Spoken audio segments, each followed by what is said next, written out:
financial literacy. There we go, recording in progress. um, and some of this will be beneath some of you, but we always want to start kind of at a baseline so everyone gets comfortable. And just the reflection, real life, four kinds of money.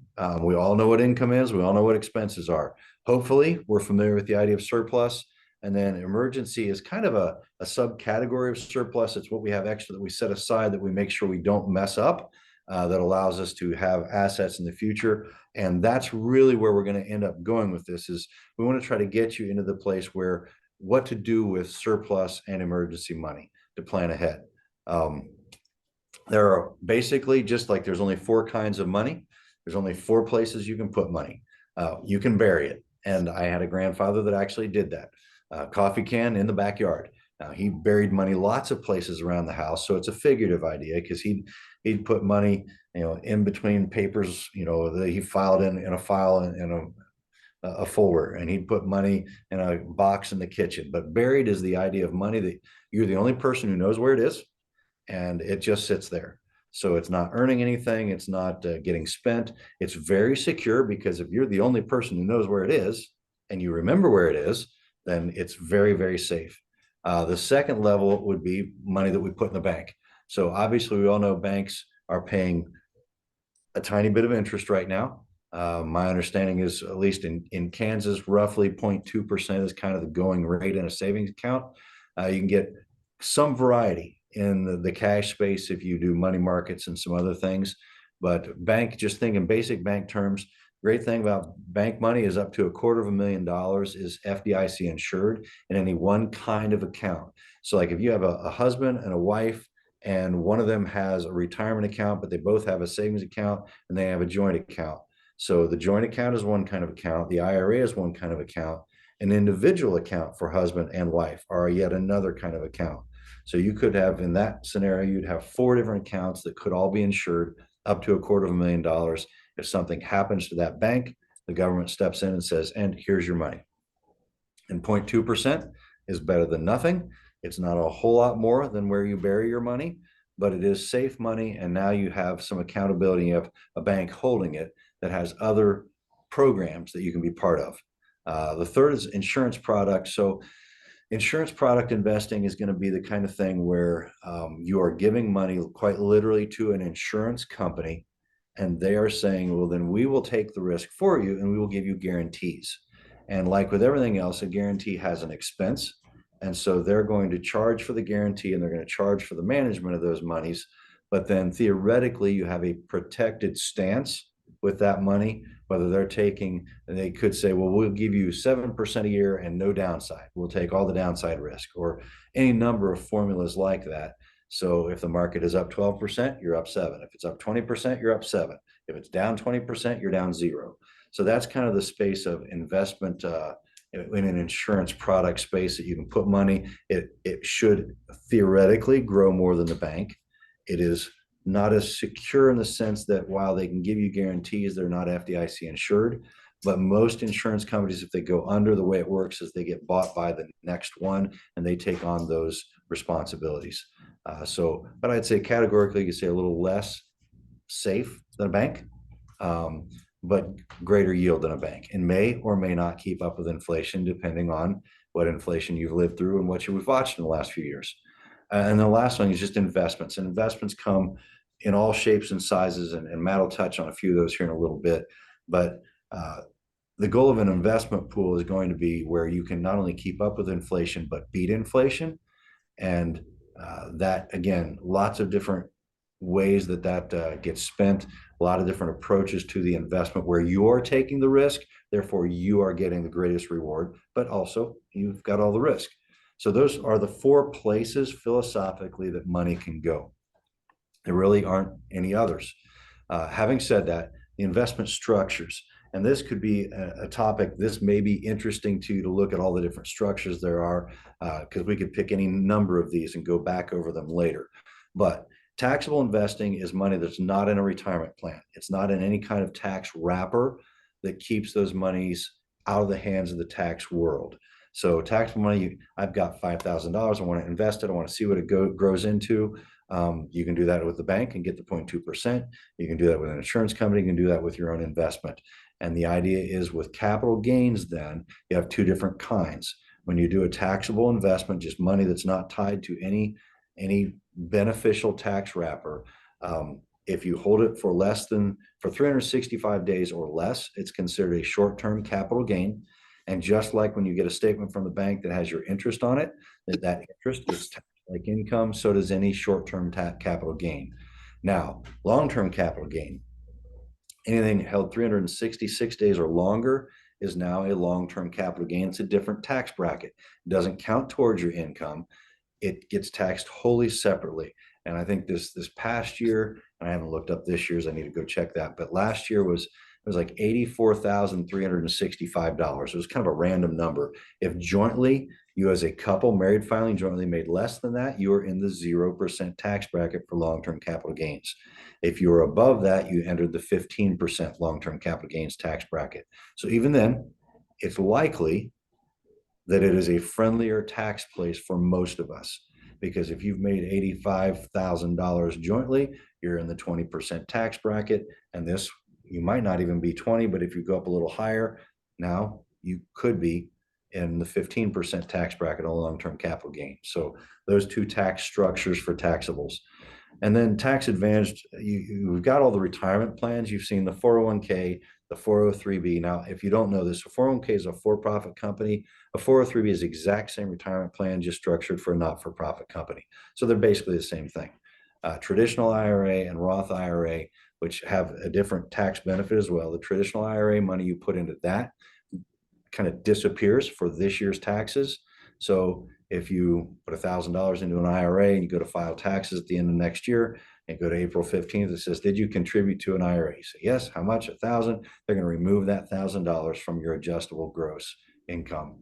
And so that's the benefit of the traditional IRA. The Roth IRA doesn't save you any taxes now. You put that $1,000 in, it doesn't go away. But in retirement, whatever that $1,000 grows to, that is tax-free income in retirement. So those are two tax advantage structures. The simple IRA and the SEP, simple employee pension, those two are often used in much smaller companies.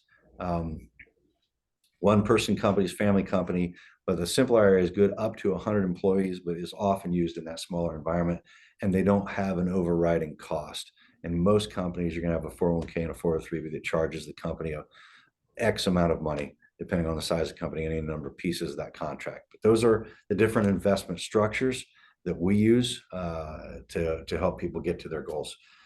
Terms. So stock, bond, mutual fund, and compound interest. So you all may know all of these terms. That's great, but I try to make them super memorizable. So I think in terms of stock, if you don't know how to describe that or define that, the stock is ownership. That's all it is. You can own Walmart, you can own Amazon, you can own Billy Joe Jim Bob's Diesel Fried Chicken, whatever it is. You know, a little piece of a company, and that's what stock is. It's ownership.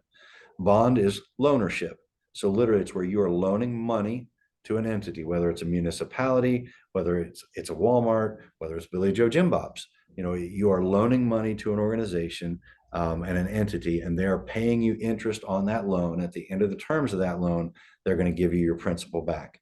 And so depending on the amount of risk that particular company, you know, what their financial status, if they're a risky company like Billy Joe Jim Bob's, would have to pay you a lot of money in order to borrow your money, because you might not think diesel fried chicken is a great idea. But maybe you like the fact that they're willing to pay you 8, 9, 10, 11% to borrow your money if they're still around and you get your money back. Where Walmart, they're likely to be around. They may be able to pay you 4, 4.5, 5% for a loan to that company. So think of ownership and loanership. And then a mutual fund is a pile. It's a group of those stocks and or bonds held together. There are all sorts of different types of mutual funds. And again, we'll touch on that a little bit here, but just think ownership, loanership, and a pile. And you pretty much know everything. Compound interest is our friend. And we're going to look at that a little bit here again later. We're going to look at some math on how compound interest works. And so when your money is making money on the money it made and on that money it made, and what happens over time and over that compounded growth, the chance to have money that grows not just and keeps up with inflation, but exceeds inflation dramatically. Because here's the reality. Now, we don't have 2023 figures yet, but you can see there inflation was pretty boring for a long time. And then in 2021 and 2022, we all went, ouch. And 2023 is not as high as 2021, but it's going to come out to be still more than we've seen in a long time. So these are the realities. When we talk about our money keeping up with inflation, for a number of years, that was easy because there wasn't much inflation. And so you could be in treasury bills, or you could be in money market account, and you might have actually been ahead of inflation, but not for the last 3 years. So then when those things change, it's a matter of what investments do I have, so I'm not losing buying power. Because if I'm not keeping up with inflation, that's the reality. I'm losing buying power. So here are your options. What are your options when things get more expensive? I would argue there's only 3 options. You can eat less, literally spend less, and choose to do fewer things. You can get a raise at work, which may or may not work, or you can get an additional job. So 2 ways to try to create more money, or just have less. That's all there is. When life gets more expensive, that's pretty much it, which is why we go back to that discussion about how we're making sure our money isn't falling behind. So having said all that, now we talk about budget stuff. Okay. So budgeting. The only reason we're really discussing budgeting today is in reference to that surplus. How do we get the surplus? How do we maintain the surplus? How do we bring it there so that we have something to invest? That's the way we're going to beat inflation, is by investing, either investing in one of the 4 places we hold our money. But what we're trying to do is create surplus. So we all understand income and expenses. Those happen every day, right? We could increase income or lower expenses. That's another way to increase surplus. But one of the other things we need to do is protect that surplus. First way we have to protect surplus is with an emergency fund. So there are several different ways to look at an emergency fund. People talk about different amounts. Really, the emergency fund is going to come back to things that you guys are going to be comfortable with the amounts. It's not us. So there are numbers out there. People say 3 to 6 months of income for an emergency fund. But the main way to kind of gauge an emergency fund is, how can I make sure I'm not using my credit card to fund an expense that's come up? So whatever that amount is, that's a solid place to be in. And let's think things like tires. Tires are not cheap, right? So if you have to go buy a whole new set of tires, that's probably $600 to $1,000. Okay, maybe that's the beginning of an emergency fund. I need to, start thinking through different things that would cause an emergency and coming up with those numbers. But that's going to be the first place you go to. Why? Because we don't want to increase our expenses. So if we go out and get more credit card debt, then not only are we paying off whatever the emergency fund is, now we're paying off interest. So we want to make sure that we're protecting our surplus, and the first way to do that is just to have emergency space. Another idea of an emergency fund or emergency space is insurance. It's the same idea, but instead of protecting with our own money, we're leveraging that by paying a company to protect. Auto insurance, that is definitely protecting through leverage. Life insurance, all of these places are figuring out a way to have that emergency fund that's larger than we can maintain and leverage that off. Health insurance, the main reason why we have health insurance is because what if something bad happens during the year? It's not generally because we need someone to pay to go see the doctor 2 or 3 times a year, right? So we have these places to offset this cost that we can't come up with quickly. And then that brings us into the idea of using credit. Why do we use credit? Credit's really good when we have it, when it is, when the credit is backed up by something. We don't want to have credit that's not backed up. So if we come down here to debt real quick, see we have secured and unsecured, and these are the same, 2 sides of the same coin. So we are really, really good with secured debt not as good with unsecured debt. Same thing with credit. If we're going out and getting credit, as long as we're trying to get something that's secured, like a house or a car, we're going to have a better credit rating, or we're also going to have better rates. So we really just want to use credit and debt as a way to leverage for positive pieces that we can keep around, those secured pieces, like a house and a car. And if you look at every time you have a credit card, right? Credit card, that rate is something like 17%, right? That's because it's an unsecured loan. Secured loans, something that's backing it up, that's going to be a lot better space to be in. Okay, so remember, everything we've talked about at this point, we'll go all the way back, is all about protecting our surplus. Emergency funds, insurance is another emergency fund, and credit and debt, we go out and buy a house, and how can we do that, but also still maintaining some surplus? Now we get into the idea, what do we do with that surplus? We want to invest that money, and there are many different ways to invest. Sometimes at a bank with a CD, that's your entry-level investment. But there are lots of different ways to invest, and it's looked at as speculation a lot of times. It's looked at as a place where, hey, I'm gambling with my money, but we're not. We're trying to invest at a point. We're trying to predict what's going to happen and understand where things are going. So when we're investing, we're picking out your risk tolerance. Your risk tolerance is based on who you are as a person, where you're at, and what your goals are. So if you are young, in your 20s or 30s, you have a long time to invest, right? Before you might be, if it's investing for retirement, you have a long time to go. And you might be a little more aggressive. If you're older, you might be less aggressive. If you're investing for a certain object, like, hey, I'm trying to build up enough money so that I can have a down payment on a house. Once again, we're a little bit less aggressive. So investing is speculating when we're not involving all these other aspects and trying to tailor what we're doing toward our certain goals. If we're just if we're doing day trading without understanding what we're doing, that might become a little bit more speculating and less bringing everything into your risk tolerance. So as we're looking at our risk tolerance and as we're looking at this, everything needs to be tailored to the individual person, and everything needs to be tailored to your goal. As a financial advisor, if I have someone sit down across from me and they say, hey, what should I invest in? We're going to walk through every step. Say, okay, what are you trying to do with this money? Where are you trying to head? What's your time? And then the next question of risk tolerance. How concerned are you about the market? How often do you look at your accounts? If everybody here has retirement accounts through their company, or they have something they've put away, how often are you checking that? Are you checking it on a daily basis, a monthly basis? When you get your statement, do you read it, or you just put it away?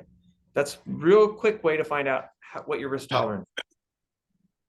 If you're not checking your stuff very often, your risk tolerance is a little bit higher because you're not as concerned. The more concerned you are, and if you are checking it all the time, that does not mean that your risk tolerance is low. It's just one way to say, okay, if I'm not checking this at all, I'm not as worried about the market. I can let it be a little bit more aggressive, and through the ups and downs, I'm not going to be concerned, and I'm going to stick through the course. The next thing you need to understand about investing, and it's not on this slide, but the next thing we need to understand is that a lot of people, when they invest, they tend to pull things out at the wrong times. So the S&P 500 over the last, I think, 30 years has averaged around 12% per year. But the investor return is 2.5. The investor return is 2.5. Okay, so the investor return is sitting quite a bit lower at 2.5. And that has everything to do with the fact that people are pulling money at the wrong time. So the more concerned you are, let's make sure that we're putting you in a portfolio that's going to work for you, as opposed to putting you in a spot where you're concerned about ups and downs, and you're seeing that go up and down, and it makes you want to pull your money at the wrong time. The only way we're going to make money in investing is to buy low and sell high. First way you can buy low and sell high is you buy and you hold on to it till it gets up to high. Or you rebalance every year by buying low and selling high. But if you buy low and then it goes lower, that's not a time to sell. Even if it feels like it is, it's not a time to sell. So the next idea of how we can figure out what we need to be investing in is with what type of mutual fund we're looking at, a growth and income or stability fund. Growth would be something along the lines of, you're expecting it to continue going up, like an Apple stock. Apple, everybody expects Apple to continue to move up and to continue to be worth more, right? An income piece would be something that's paying a dividend, either dividend off of a bond or dividend off of a dividend producing stock. And then stability would be something that has much less growth, but we know it's not going to go up or down quite a bit.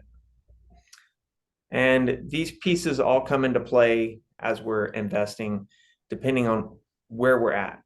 If you're young, we're going to be mostly in growth. As you get older, we're going to bring some of that income in and a little bit of stability to kind of flatten out the curves, the ups and downs, especially as you start to take money out. Okay. And tax deferral. We talked about tax deferral earlier. In this slide, you're going to see that $10,000 over 30 years of tax deferral gives you about a $20,000 difference. And that means that if I invested $10,000 and didn't invest another dime, and it grew at 6% rate, it's going to get to 57,000 if I don't tax, and 38 if I do get taxed every year. So if I'm in a retirement account, that green line is going to be where I'm at, versus the blue line if I'm in a non-retirement. We need to invest in both at times, but you can see why we're going to push people to tax deferral if we can. Okay, Ryan, you're going to come talk about this part again. And I think what you need to do is bring this up and do a visual display for them. Yeah. Okay. So we're going to talk about compound interest and show you a real life way it works, at least in a smooth curve, compound interest calculator. And so this is a great exercise you can do for your kids, your grandkids, your neighbor. If you just type in your search engine, compound interest calculator, well, the first one that comes up most of the time for me didn't do that is it's investor.gov. It's the government's website. And so it's, no one's trying to sell you anything. It's just strictly research. And so what I like to do with this, particularly, I tell you what, if you're watching, do you mind typing in your age and let Alina know if she can see it? I kind of want to work with somebody's real age if we can. Is that makes it more interesting, more applicable. But let's just say I'll start working our way through this, and if we get a number coming up, then we'll punch that in. Initial investment, we're going to say everyone is starting with no cash. Well, they've figured out there's a way for me to put money away, but I'm going to start with zero in an investment. And we're going to say, what if somebody has the ability to invest $50 a month? And then, Alina, have we had anyone type an age in yet? Yes, 34, 35, 39, 34, 60, and 53, mostly in 30s. Okay, we're gonna start with the 34-year-old. So we're gonna say the 34-year-old, and we're gonna say whichever one of you is 34, we're gonna retire you today. You're gonna be 65 today, and you're retiring today. So we're gonna do this for 31 years, and we're gonna use the interest rate of 10%. We're gonna say a variance of 2%. Now, statistically, as Matt said earlier, last 30 years, actually the last 95 years, the S&P 500 has averaged somewhere around 12.5% a year. So 12 is a viable number, 10 is as well. 8 is an easy number to hit. So we always try to calculate things that are real life, meaningful things. So here's somebody, they figured out $50 a month. They're 34 years old. They did it for 31 years, and they averaged 10% a year. It's $109,000 that got accumulated. Now, I'm going to hover up to the top. You see that top little one there? If we'd gotten 12% instead, 162,000, same amount of money went in, but went from $50 a month from 109,000 to instead 162. Now, what we're going to suggest is whichever one of you is 34, we're going to go back and say, what if whichever one of you 34 has a little brother or sister that's 3 years younger. So we're just going to add 3 years to that 31 years, make it 34. So we've added an additional $1,800 has gone in, $50 a month for 3 years. And we just run the same illustration again. That 109 with an extra $1,800 in creates an extra $38,000 coming out. And if we go to that 12% number instead of 10, now you're looking at $230,000. I don't think we see anything Oh, other you're not, than, you know what? We didn't share that screen. All right. Oh, you have to share a different screen. Yeah, that's right. Okay. All right. Let me see here. It says share Let's screen. go. Yeah, I'm sharing the previous screen, I bet. Are you all, what screen are you all seeing right now? retirement starts now. Okay. Yeah. Okay, so you're seeing this one here. All right. Well, phooey, it was really dramatic. Let's see. You're sharing the screen. The green up here, screen sharing, and change which one we're using. Maybe. I'm going to stop sharing, and then I'm going to share a different one, and all that will start to make a little more sense. All right, here we go. Now, do you see my investor.gov one? Mm-hmm. Okay. So that's actually what I was just illustrating. So you can see again, now there's the chart that I could see that I wasn't showing you. Sorry about that. But there's the 34 years. There's little brother, little sister. You know, they're just a little bit behind. And I'll go back and reflect the other one here. We'll go back and look at the 31 years. And so back to our 34-year-old, they just generate 109,000. But again, on this chart, you can see what I'm pointing to. When I highlight that blue button, that's that 12% figure. That's showing the 162,000. So that's the same money in, just getting a 12% average instead of a 10% average. Now, what would it take? I'm going to go back to the 34-year. We're going to go with little brother, little sister here and show you that number and then say, okay, well, comparatively, if I wanted to get to $147,000, but I didn't want to start now, let's say I wait 15 years, you know, how long is it going to take me to generate the same amount of money? So we're just going to cut it in half. 34 years, we're going to change it to 17 years. And instead of $50 a month, we're going to say 300. So if we decided to wait 17 years, we have to put $300 a month in to do the same thing that $50 a month was going to do if we had started at the beginning. So again, time value of money is a remarkably powerful thing. You can even see the curve on this is much less dramatic than the previous one. As far as the asset growing, it's just not as dramatic. You have to put way more money in to create the same traction. I want to do one more illustration. So I'm going to assume some of you have kids. So we're going to go back to $50 a month. And let's say you have a 10-year-old and you've decided your 10-year-old can mow lawns. And we're going to have them start their work career at $50 a month that they're putting in. And so we're going to make that 55 years. So they have started $50 a month when they're 10 years old. How do you like that number? 1.1 million. That idea of time value of money is striking. And that's only if we're doing the 10%. If we go up here and illustrate the 12%, $2.5 million. And this is actually, now obviously markets, you all know, markets don't just have nice even curves like that. That's not how it works. Instead, they jag up and down and they have big drops and big climbs.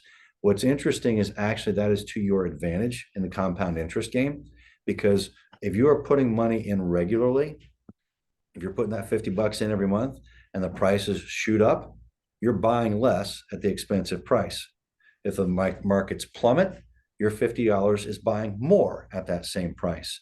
And because you're buying less at the high price and more at the low price over a lifetime, a real life illustration actually works better than this because you've gotten what's called better dollar cost averaging. You're getting a better average price for the same stuff. It's kind of like buying things on sale. You want to buy on sale. You don't try to buy when they first come out at the highest price. You wait till they're on sale. When you're a monthly purchaser and you're doing this regularly, you're getting a better deal than the person who just says, and here's a pile of money right now. So great illustration for kids because it is powerful and dramatic. And just wanted to show you that again, investor.gov. This is their compound interest calculator. It's a great thing to teach kids, grandkids, neighbors, whoever wants to listen. You can look like a genius and tell people how to become a millionaire at $50 a month. So then I'm going to stop sharing this one and put it back on the other one. We'll turn things back over to Matt here. Okay. Okay, so that's the idea here on compounding interest. Well, No longer cooperating. There we go. it does if I do that. Okay, so what kind of a retirement do you want? Just like we have to tailor our portfolios to what kind of investor we are, and we have to tailor what we're trying to do in terms of our aggressive stance, we also need to kind of have an idea of what we're trying to hit in retirement. If you have no idea what you want to do in retirement, no place you want to go, you're probably going to hit that because you didn't have any choice, you didn't have anything set up. But if you have a goal, we probably should start to identify some of that goal.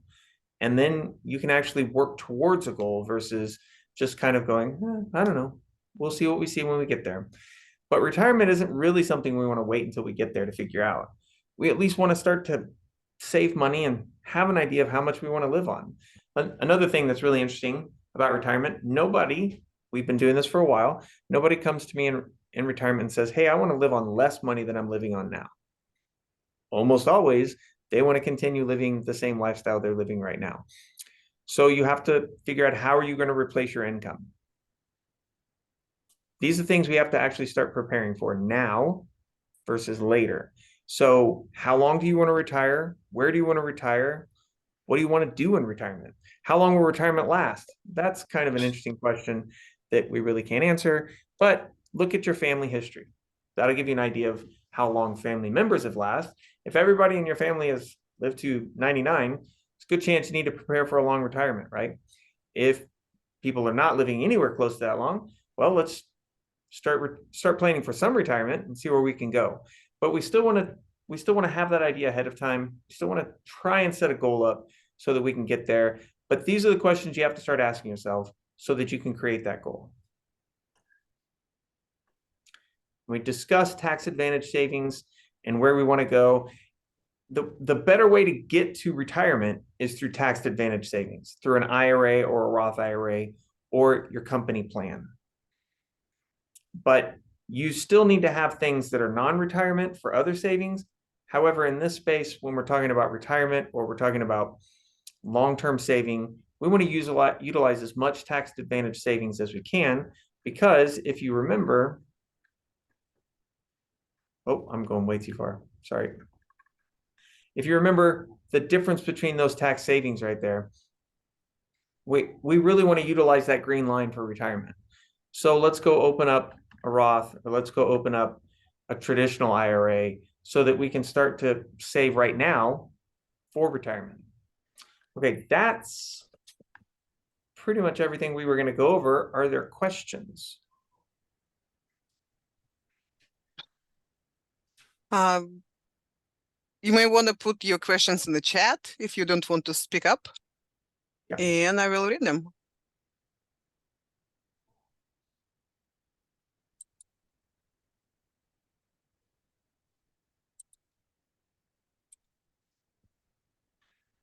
Because this is the best slide, the disclaimer. It really is the one we like to sit on. Yeah.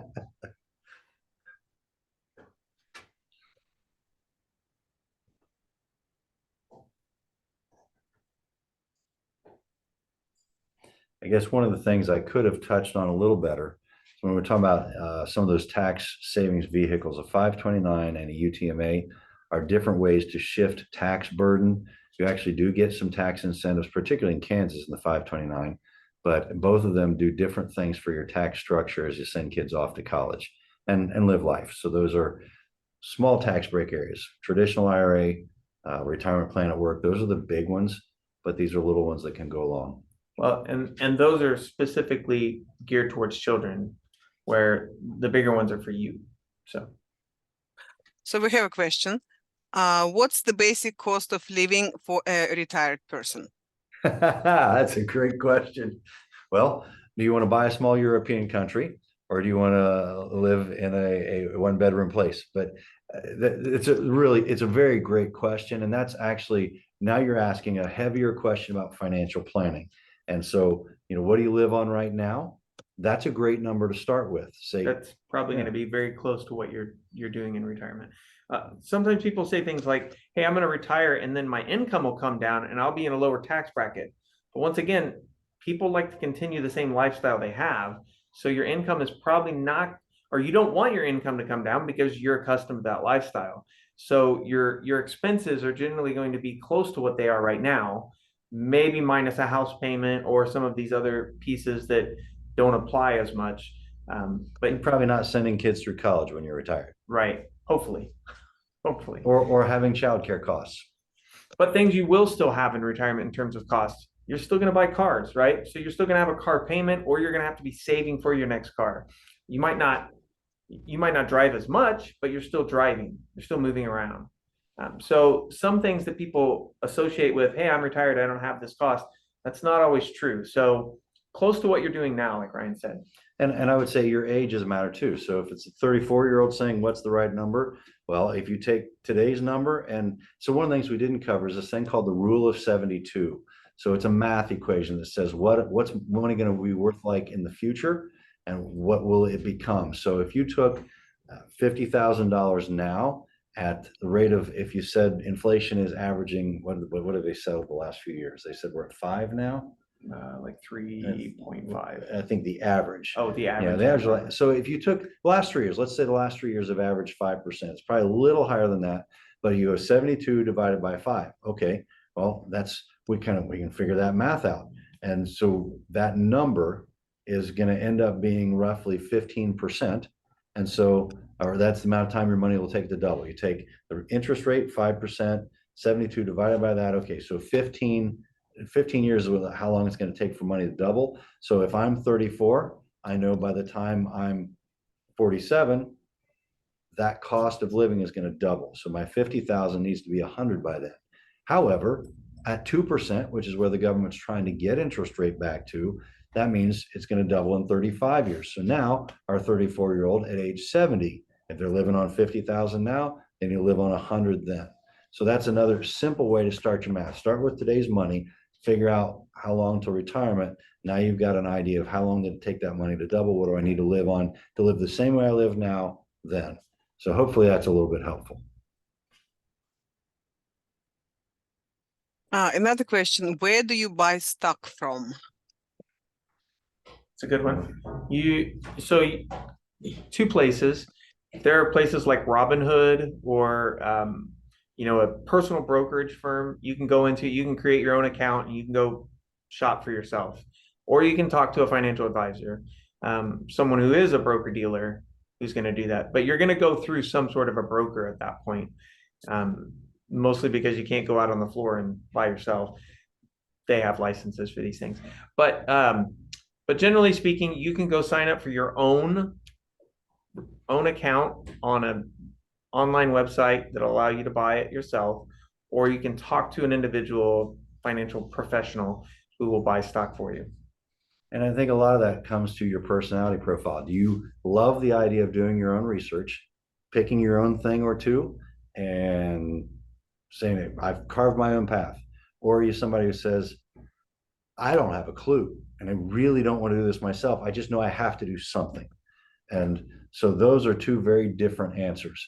And so use a professional if you don't know your way around it, but you figured out, yeah, I got $10 a month. I can do something. I can start building future.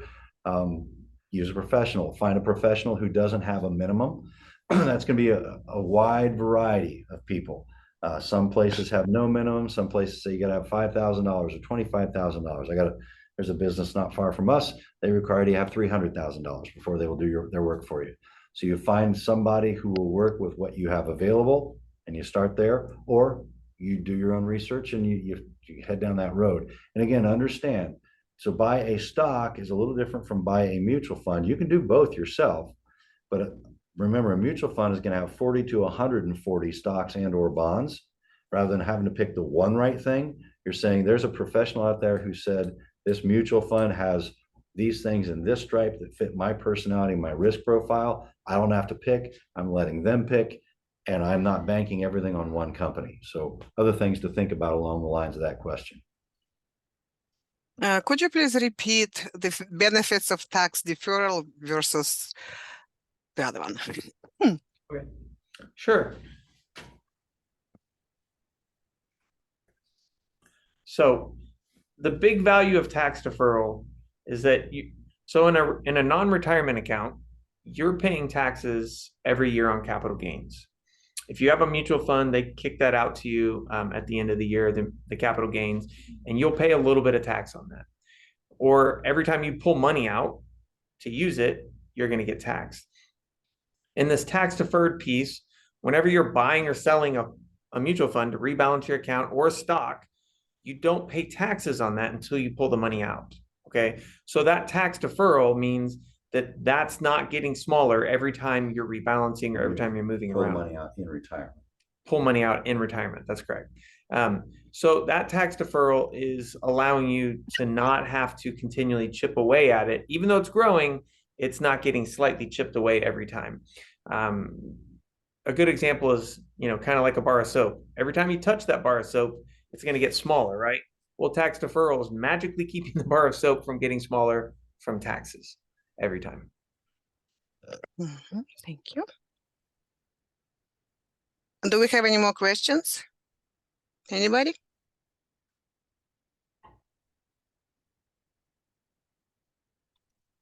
And if not, Alina, if you don't mind, if they have questions they think of later and they respond to you with them, you can just give them our email or our phone number, and they can give us a call anytime at their leisure. Well, would you like to share your information now? Sure. So phone number here, 785-537-4505. And your email? Matthew.bishop@beyondwealthadvisors.com. And mine is ryan.hayden@beyondwealthadvisors.com. So Beyond Wealth Advisors is our professional practice. AFE is our volunteer. That's how we just go teach. But and if you reach out to us, you'll reach us through that professional. And there's no charge to ask questions. So. Right. Yeah. Don't worry about that. Anything else pop up? A question about the rule of 74. So it's 72. 72 divided by the inflation. Is this what you said? Yeah, either inflation or the rate of return you think you can get. Like we use that illustration of 12% in compounding interest. So you go, okay, 72 divided by 12, that is 5. Okay, so that means every 5 years, my money's going to double. Sorry, it's 6. My money's going to double every 6 years. So yeah, you're taking either the number of years you want to have your money double and divide by that, or the interest rate you're either paying or think you can make on an investment. But that interest rate, whether it's you're trying to calculate inflation for what we talked about, yeah, you go with inflation and make that number, that tells me how long it's going to take my money to double. But if you're saying I found an investment, I think I can make 30% a year. Cost to double. Yeah, the cost to double. If I can make 30% a year, I'm going to double my money in every 2.3-ish years. So again, figure out your interest rates you're either paying or you think you can earn and divide, or the number of years you need your money to double and divide that, and then say, that's my target. I got to make that interest level. And I always wanted to ask this question about compound interest. On charts like this, it looks great. The more you invest, the longer you keep it, the more money you get. But what about downsides like a recession, and you lose pretty much all your money, and then you have to start from the beginning?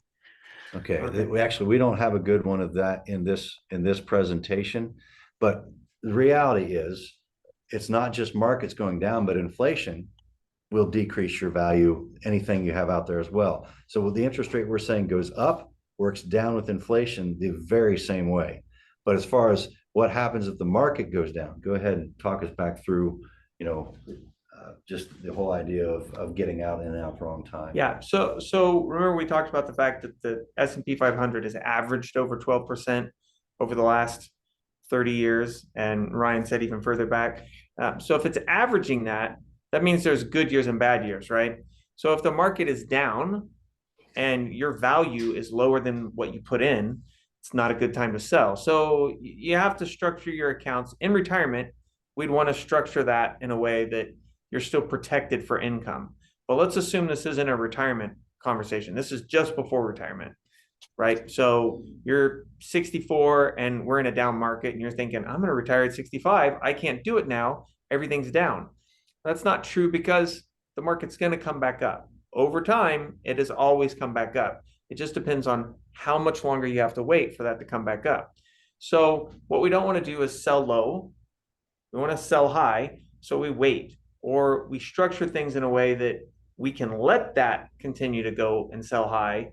And we have another piece to the side that's functioning a little bit more conservatively.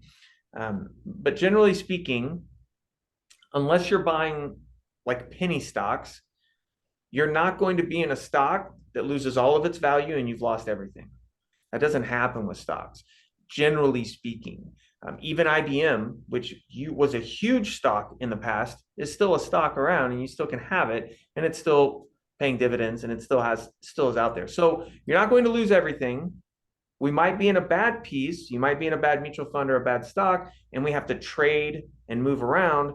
But generally what we want to do is have better market timing, wait for it to recover, and then go. That doesn't mean that if you're in the middle of a down market and these particular stocks or mutual funds are bad, they're not showing what they should be doing, okay, we might move, we might trade, but we don't want to generally take out at a low. We want to let it recover. And I would reflect much the same. So this is why we are mostly 98, 99% in the mutual fund space, or at least in the structured product space, because the idea of putting all your money on Amazon, well, that was great last year, but they're very overpriced now. What happens if they drop in half? All your money's there, you're losing half of your asset base. You haven't lost money until you pull money out of the market. You've lost value. So if you've bought 10 shirts, you own 10 shirts. Now the shirts can be worth less, or maybe they can be worth more, but you still own 10 shirts. That's the same thing. You own 10 shares of Amazon or Walmart or anything else. You own those shares. If the value goes down, you're worth less in those shares for now, but you still own the same 10 shares. So you only lose money or make money when you pull money out of the market. And thus the buying and selling that we do is to try to accomplish making sure that people are not securing losses. That's why we wait.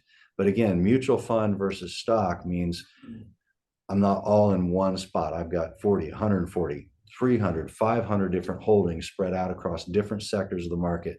So could the market lose everything? It could. It has never happened. If that happens, we probably don't have a country anymore, and our investments don't matter a great deal at that point. Maybe but the reality is, potatoes probably matter. Potatoes, water, and ammunition. Yeah. I mean, those are the realities. Is you can't really lose everything unless you sell when it's down or when something is lost. Yeah. But again, spread out over lots of things is a great way to not lose. Yeah. Think of the market like an elevator. You might get out at a lower floor. You have a couple bags of groceries. You have to get out at a lower floor. Do you want to walk those stairs back up, or do you want to wait for the elevator to come back so that you can ride back up? So you want to stay on the elevator when you can, but ride the elevator up. Don't get off and walk up the stairs. Stay on, let it come back to the floor you want to be at. Any more questions?